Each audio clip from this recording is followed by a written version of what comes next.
Praise the Lord. దేవుని నామానికి స్తోత్రాలు. ప్రేమైన సహోదరి సహోదరుడా, ధైర్యంగా ఉండండి. విశ్వాసంతో ప్రభు పాదాల చింత ప్రతిరోజు మీరు ప్రార్థిస్తూనే ఉండాలి. మీరు సమస్యల చేత చుట్టుముట్టి భయపడుతున్నారా? శ్రమలు మిమ్మల్ని ఇబ్బంది పెట్టి గలిబిలి చేస్తున్నాయా? అయినా భయపడవద్దు. మన దేవాది దేవుడు మనకు వాగ్దానములు దయచేసి ఉన్నాడు. ఆ వాగ్దానములన్నీ కూడా మన కొరకే.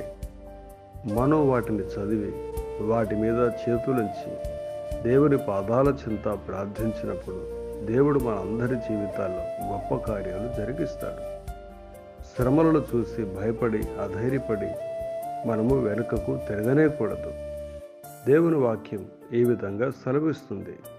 కీర్తనల గ్రంథం 34వ అధ్యాయం 17వ వచనం అంటుంది, నీతిమంతులు మొర్రపెట్టగా యెహోవా ఆలకించును, వారి శ్రమలన్నిటిలో నుండి వారిని విడిపించును.